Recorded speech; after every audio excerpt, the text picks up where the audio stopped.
بس آج لوگ کیا کرتے ہیں سامنے والے کے مسئلے کو ڈال کر سمجھتے ہیں بھائی بری ہو گئی، بھائی بچ گئی. نہیں ہو سکتا. اس لیے جھوٹ جھوٹ ہی ہوتا ہے، چاہے وہ مذاق میں بھی کہا جائے یا سیریسلی کہا جائے، وہ جھوٹ ہی ہے. اور جب ایک انسان جھوٹ کہتا ہے اللہ کے اس کو سب سے بڑا نقصان دیکھیے اللہ سبحانہ وتعالی نے کہا، اللہ کے رسول صلی اللہ علیہ وسلم نے کہا جب آدمی جھوٹ بولنے لگتا ہے اس کی عادت ہو جاتی ہے، اس کو اللہ ہدایت نہیں دیتا. سب سے ویلیوبل چیز کیا ہے دنیا میں جو 2 زمینوں جتنا سونا خرچ کر کر بھی نہیں لیا جا سکتا، وہ ہے ہدایت. وہ جو صرف اللہ ہی کے ہاتھ میں ہے. جھوٹوں کو ہدایت نہیں ملے گی. دوسری بات، جھوٹا جب ایک آدمی جھوٹ کہتا ہے اس کے بعد توبہ نہیں کرتا، جھوٹ کے اوپر ایک اور جھوٹ، اس کے اوپر ایک اور جھوٹ، اس طرح جھوٹ بولتا ہی جاتا ہے، تو اللہ سبحانہ وتعالی کہتا ہے اس کو جھوٹوں میں لکھ دو. اس کا نام جھوٹوں کی لسٹ میں لکھا جائے گا. اور اس میں آپ کو مجھے غور کرنے کی ضرورت ہے. میں مانتا ہوں کہ ہم لوگ اکثر جھوٹ نہیں بولتے، مگر اس پوائنٹ پر غور کریں، اس کے بعد سوچیں کہ واقعی ہم جھوٹ بولتے ہیں یا نہیں بولتے. اللہ کے رسول صلی اللہ علیہ وسلم نے کہا کہ ایک آدمی کو جھوٹا کہنے کے لیے کافی ہے. It is sufficient that whatever he hears, he propagates. ایک آدمی، میری بات نہیں ہے، یہ اللہ کے رسول صلی اللہ علیہ وسلم کی حدیث ہے، غور کیجیے. ایک آدمی کو جھوٹا کہنے کے لیے یہ بات کافی ہے کہ وہ جو بھی سنتا ہے دوسروں کو سناتا ہے. Whatever he hears, he propagates. آج کے زمانے میں تھوڑا ٹیکنالوجی کا استعمال کرتے ہیں. جو بھی میسج آیا فارورڈ، جو بھی سنے یہ ایسا کہتے وہ ویسا کہتے. ایسے شخص کو جھوٹا کہنے کے لیے بات کافی ہے. اب اس میں شاید میں سمجھتا ہوں بہت سارے لوگ اس کیٹیگری میں آ جائیں. یہ بھی جھوٹی کی کیٹیگری ہے. اس کے بعد جھوٹی گواہی دینا، یہ بھی جھوٹی میں آتا ہے. فیک نیوز کا پروپیگیشن، غلط نیوز. آج سوشل میڈیا کے ذریعے جو بھی دیکھتے ہیں ضروری نہیں کہ وہ سچ ہو، اس میں اکثر خبریں جھوٹی ہوتی ہیں. اسی لیے فارورڈ کرنے سے پہلے جانچ لیں، ورنہ وہ فیک نیوز کو پروپیگیٹ کرنے کے پیچھے کہیں وہ جھوٹ ہم پر نہ لکھا جائے. اس طرح یہ کچھ پوائنٹس ہیں جھوٹ کے تعلق سے. اس کے بعد پوائنٹ نمبر 3 سے لے کر 8 تک 6 باتیں بتائی گئی ہیں. مختصر وقت ہے اس لیے میں ڈیٹیل میں نہیں جاؤں گا. آپ خود بھی جانتے ہیں میرا اس جمعے کا مقصد یہی تھا کہ میں اپنے آپ کو سب سے پہلے آپ کو یاد دلاؤں، کیونکہ اللہ سبحانہ وتعالی نے قرآن میں کیا کہا، تم مومنوں کو نصیحت کرو، مومنوں کے لیے فائدے مند ہوگی. تو اسی مقصد سے ایسا نہیں کہ بولنے والا گریٹ ہے، آپ مجھ سے بہتر ہیں اللہ کی نظر. بتانا مقصد یہی ہے کہ ہم اپنا جائزہ لیں، ایک دوسرے کو یاد دلانا مقصد ہے. اور ایسا بھی نہیں کہ آپ یہ چیزیں نہیں جانتے، ہم سب جانتے ہیں. یاد دلانا آج کے جمعے کا مقصد ہے. تو اسی لیے میں پوائنٹ وائز آپ کے سامنے بات رکھوں گا. پوائنٹ نمبر 3 سے لے کر 8 تک قرآن کے سورہ حجرات سورہ نمبر 49 میں آیت نمبر 11 12 دو آیتوں میں 6 پوائنٹ کا ذکر کیا ہے. 2 ہی آیتیں 6 گناہ ایسے ہیں جو ہم اپنی زبان سے کر رہے ہیں، اس کو اگر ہم کنٹرول کریں گے تو انشاءاللہ 6 گناہوں سے بچ جائیں گے. پوائنٹ نمبر 3 مذاق اڑانا. مذاق اڑانا اس کی اوپر بھی غور کریں. مذاق کس کا اڑایا جاتا ہے؟ ہمارے سینئر کا مذاق نہیں اڑایا جاتا، ہمارے باس کا مذاق نہیں اڑایا جاتا. ہم اس کا ہی مذاق اڑاتے ہیں جس کو ہم سمجھتے ہیں کہ ہم سے کمزور ہے، ہم سے یہ کمزور ہے، اسی کا ہم مذاق اڑاتے ہیں. مذاق کرنے سے پرہیز کریں، کیونکہ بعض وقت ہوتا ہے کہ وہ اس مذاق کو سہ نہیں سکتا اور اس کے دل میں چوٹ پہنچتی ہے جو کہ ہمیں پتا نہیں چلتی مذاق کرنے سے. اور اس میں اللہ نے کیا کہا قرآن میں، تم دوسروں کا مذاق مت اڑاؤ، کیا پتا جس کا تم مذاق اڑا رہے ہو وہ اللہ کے نظر میں تم سے بہتر ہو. دنیا کے اعتبار سے تم سے سمجھ رہے ہو کہ وہ معمولی انسان ہے، حقیر انسان ہے، اللہ کے نظر میں وہ تم سے بہتر ہو سکتا ہے. اسی لیے تم دوسروں کا مذاق مت اڑاؤ. اس کے بعد پوائنٹ نمبر 4 تانے مارنا. تانے مارنا. اس کے بعد جو بھی تانے مارتا ہے اس کے تعلق سے کہا گیا، ایک آدمی اللہ کے رسول صلی اللہ علیہ وسلم کے زمانے میں ایسا تھا جو لوگوں کو تانے مارتا تھا. یہ اتنی بڑی سے مارنے بولتے تھے لوگ. تانے جو مارتا تھا، اللہ کے رسول صلی اللہ علیہ وسلم کے بعد جب کمپلینٹ آئی انہوں نے کہا اس کے اندر ابھی جاہلیت والے کام ختم نہیں ہوئے، یعنی یہ جاہلیت والا کام ہوتا ہے. اس کے بعد پوائنٹ نمبر 5 آڑے ناموں سے پکارنا. اڈا پیرلو پلوڑ. جب انسان کو معمولی نام سے بھی بلایا جا سکتا ہے، اس کی پہچان دی جا سکتی ہے، اس کے باوجود جب بھی ہم اس کی بات آتی ہے تو ہم اس کے آڑے نام کو بھی پکارتے ہیں. کچھ ایسی مثالیں میں جانتا ہوں جو لوگوں کے آڑے ناموں کی پہچان بن چکے ہیں، جس میں اس کا نام وہ آڑا نام استعمال کرنے پر ہی اس کی پہچان ہوتی ہے. کچھ ایسے لوگ ہیں ہمارے سماج میں، وہاں پر ہماری نیت یہ نہیں ہونی چاہیے کہ ہم اس کا مذاق اڑا رہے ہیں. ہماری نیت یہی ہے کہ صرف ہم اس کا پہچان دلا رہے ہیں، تو یہ انشاءاللہ جائز ہو سکتا ہے. ورنہ آڑے ناموں سے پکارنا ہرگز ہے، بہتر ہے اس آدمی کا ایک دوسرا لقب استعمال کر لیں اس کی پہچان دلانے کے لیے۔ اس کے بعد پوائنٹ نمبر 6 بدگمانی۔ بدگمانی یہ بند کر لیں، خود کے بارے میں بھی دوسروں کے بارے میں بھی۔ بدگمانی ایک بار ہوا اللہ کے رسول صلی اللہ علیہ وسلم اور صحابہ عمر رضی اللہ عنہ کے ساتھ تھے، جا رہے تھے، ایک جگہ پانی کا چشمہ نظر آیا، اللہ کے رسول صلی اللہ علیہ وسلم نے کہا چلو یہاں پر وضو کر لو، نماز پڑھ لے گے۔ عمر رضی اللہ عنہ نے ایک شک ڈالا، ڈاؤٹ، بدگمانی، اے اللہ کے رسول کیا تو کتا پیشاب کرے گا یہ پانی میں؟ حالانکہ کسی نے نہیں دیکھا، گمان، بدگمانی، بیڈ، نیگیٹو تھاٹ۔ اللہ کے رسول صلی اللہ علیہ وسلم نے کہا اے خطاب کے اولاد، جس چیز کو اللہ نے ظاہر نہیں کیا، ہم نے نہیں دیکھا، تم نے بھی نہیں دیکھا، کوئی نہیں جانتا، unnecessarily you are creating a suspicion, you are creating a doubt جو جائز نہیں۔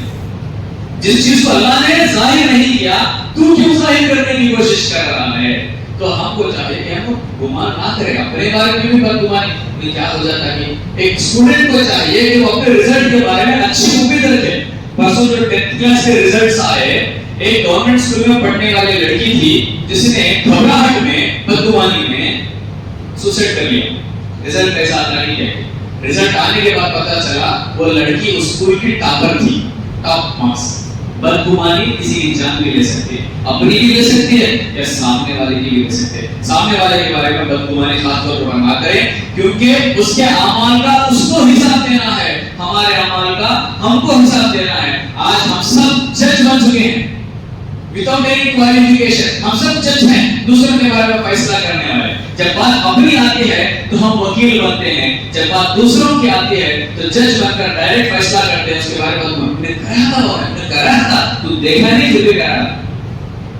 اس طرح کی بدگمانی نہ کریں، یہاں تک کہ اپنے آنکھوں سے دیکھنے کے بعد بھی اگر وہ مسلمان ہے اچھا گمان رکھیں، یا تو مجبوری میں کرے گی یا تو پریشانی میں کھا گئی۔ آج ایک چھوٹی مثال میں آپ کو دوں گا، بات سمجھ میں آتی۔ میں نے دیکھا کہ کسی چھوٹی بات پر لوگ پڑے وہ کیا بولتے ہیں، بدگمانی پیدا کر لیتے ہیں۔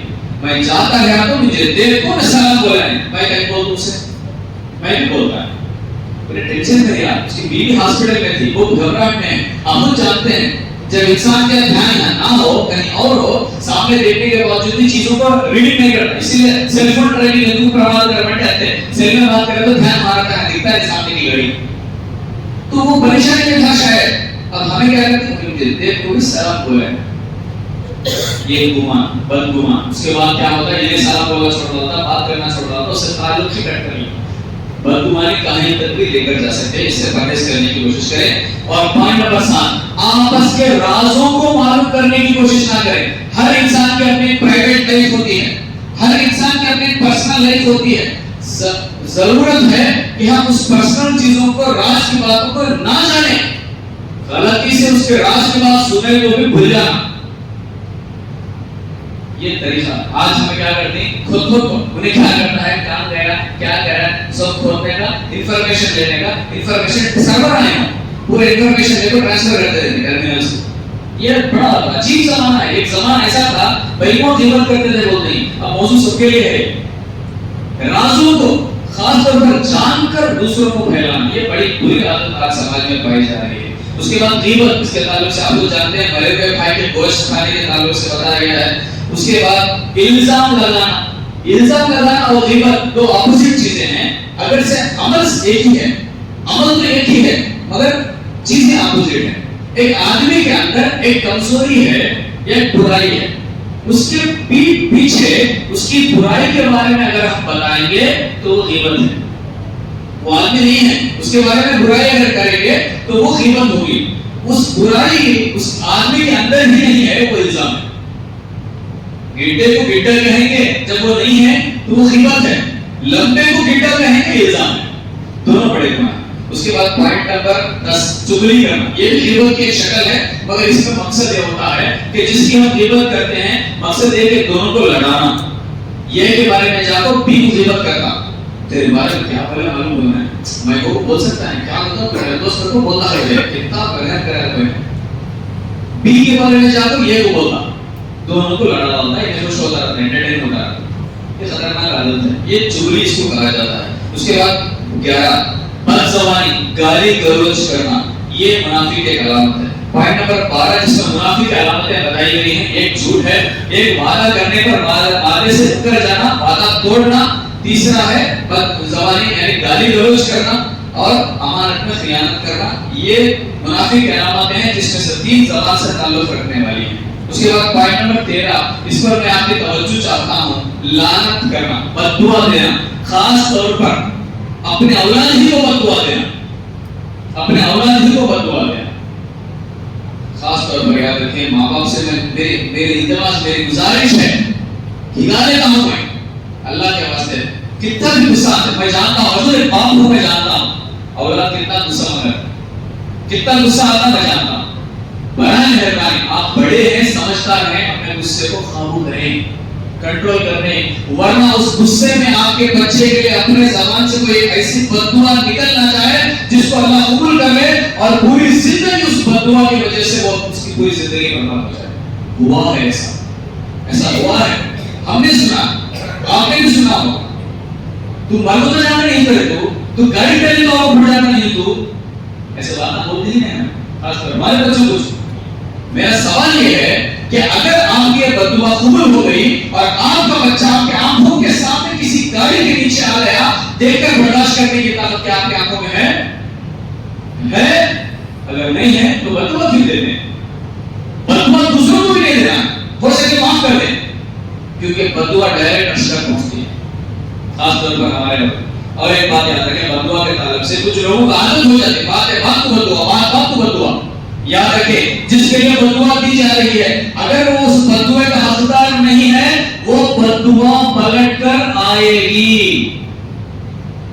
جو آدمی اس بددعا کو دینے والا ہوتا ہے اسی پر وہ اپلے ہوگی. اسی لیے بددعا دینے سے پرہیز کریں. ایک اور مثال بھی میں یہاں دینا چاہوں گا، انہیں کافر انہیں بدعتی اس طرح ہم لوگ کہتے ہیں. اس کے تعلق سے بات کہوں گا کہ اگر سامنے والا واقعی اس جملے کا حقدار نہیں ہے، وہ کافر نہیں تھا اور ہم نے اس کو کافر کہا، یہ میری بات نہیں ہے، اللہ کے رسول صلی اللہ علیہ وسلم کی حدیث ہے، کسی کو کافر مت کہو. اگر سامنے والا جس کو تم کافر کہہ رہے ہو وہ اگر کافر نہ ہو، وہ جملہ پلٹایا جائے گا، تمہیں پر لایا جائے گا. نعوذ باللہ، ایسا نہ ہو کہ تم خود کافر ہو جاؤ. ضرورت کیا ہے رسک لینے کی؟ خود سے دیدہ نہ ہمیں ضرورت کیا ہے؟ ڈاکٹر سے نہیں کہنا چاہتے. اس لیے اس پر بھی غور کرنے کی ضرورت ہے. اس کے بعد ناشکری کرنا، اللہ نے جو بھی دیا ہے اس کا شکر گزاریں، کم بھی ہو شکر گزاریں. یہ بھی کہا ہے کم دیا تو بھی شکر گزارنا. اللہ کا دیا شکر گزارے، بات سمجھ میں، کم دیا تو بھی شکر گزارنا. ہاں، کیونکہ کم دینا، جس کو کم دیا اللہ نے وہ چاہتا ہے کہ اس کو اور زیادہ دے. اگر آپ چاہتے ہیں کہ اور اللہ زیادہ دے، مزید دے، تو فارمولا اللہ نے قرآن میں بتایا، لئن شکرتم لأزیدنکم وإن کفرتم ان عذاب لشدید. اگر تم شکر گزارو گے اللہ اور زیادہ دے گا، دوں گا. یہ اللہ کا وعدہ ہے. شکر گزارنے پر بینیفٹ کیا ہے؟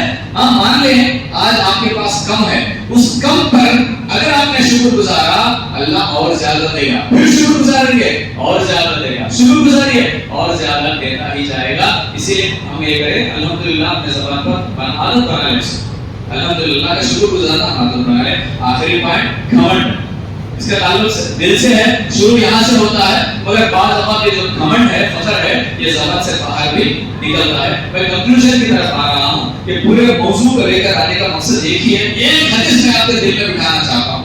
اگر یہ ایک حدیث اگر اچھی طرح سمجھ میں آ گئی، میں سمجھتا ہوں پورا موضوع آپ کو سمجھ میں آ جائے گا اور ہم سب اپنے زبان کو کنٹرول کر پائیں گے. وہ ہے اللہ کے رسول صلی اللہ علیہ وسلم نے کہا، تو دوسروں کے عیبوں کو چھپاؤ، تم دوسروں کے عیبوں کو چھپاؤ. کیا تم نہیں چاہتے کہ قیامت کے دن اللہ تمہارے برائیوں کو چھپائے؟ تم دوسروں کے عیبوں کو چھپاؤ. ہمیں پتہ چلتا ہے کہ فلانا آدمی نے فلانا گناہ کیا یا غلط کام کیا، تم اس گناہ کو جاننے کے بعد بھی چھپا دو، خاموش ہو جاؤ. اللہ تمہارے گناہوں کو سے چھپائے. آخری حدیث جو میں کہنا چاہ رہا تھا، پورا ٹاپک کا مقصد ہے، سارا شبد ہے، سمری ہے. اللہ کے رسول صلی اللہ علیہ وسلم ایک بار اس طرح محفل میں بیٹھے تھے اور انہوں نے پوچھا سب سے مفلس کون ہے؟ اندر کنٹے پھر دوربھاگی اور صحابہ نے کہا جس کے پاس نہیں وہ سب سے دوربھاگی مفلس ہے. اللہ کے رسول صلی اللہ علیہ وسلم نے کہا یہ مفلس نہیں ہے جس کے پاس پیسہ نہیں، سب سے بڑا مفلس تو وہ ہے جو کل قیامت کے دن نیکیوں کے پہاڑوں کے ساتھ آئے گا. ایسا نیکیوں کے پہاڑ اس کے پاس رہیں گے مگر اس نے کسی کی غیبت کی ہوگی, کسی کے بارے میں جھوٹ کہا ہوگا, الزام لگایا ہوگا, جو بھی زبان سے کیے جانے والے گناہ یہ سب چیزیں کی ہوگی, حق مارا ہوگا, زمین ہڑپ لیا ہوگا, کچھ بھی کیا ہوگا. اللہ سبحانہ وتعالیٰ کیا کرے گا, جس کا بھی اس نے حق مارا, جس کو گالی دی اس کو بلائے گا, بلا کر اس کے نیکیاں اس کو دے دی جائیں. اللہ کے رسول نے کہا کل قیامت کے دن نہ تو درہم ہوگا نہ دینار ہوگا تو صرف نیکی اور گناہ ہوگا. تو اس کی نیکیاں اس کو دی جائیں گی جس کو اس نے گالی دی ہوگی, جس کا حق مارا ہوگا, اس کے نیکیاں اس کو, اس کے نیکیاں اس کو. پورے کیسز ختم نہیں ہوتے, نیکیاں ختم ہو جائیں گے. دینے کے لیے اس کے پاس نیکی نہیں ہے, کیسز ابھی پینڈنگ میں ہے. تو جب باقی لوگوں کا حساب کیسے ہوگا, ان کے گناہ اس پر ڈالا جائے گا. یعنی نیکیوں کے پہاڑوں کے ساتھ آنے والا گناہ اپنے سر پر لے کر جہنم میں چلا جائے گا. یہ سب سے بڑا مفلس ہے. اسی لیے اگر آپ نے غور کیا ہوگا شروع کا جو میرا اسٹیٹمنٹ تھا, نیکی کرنا آسان ہے, اس نیکی کو ہمارے اکاؤنٹ میں کل قیامت کے دن تک حفاظت کے ساتھ رکھنا سب سے بڑا مشکل کام ہے. اس میں سب سے اہم کردار زبان کی حفاظت سے ہوتا ہے. زبان کو اگر ہم کنٹرول کریں گے انشاءاللہ یہ نیکیاں ہمارے ساتھ ہی رہیں گے, ورنہ اگر زبان کا غلط استعمال ہم کریں گے یہ نیکیاں بانٹتے پھریں گے, آن لائن ٹرانسفر ہو جائے گا. سیکنڈ میں چل جانا ہے, زبان فون پہ سیکنڈ میں چل جاتے ہیں, وہاں بھی چل جاتے ہیں اور ہم نقصان اٹھانے والوں میں سے ہو جائیں گے. آپ اللہ سے دعا ہے کہ اللہ سبحانہ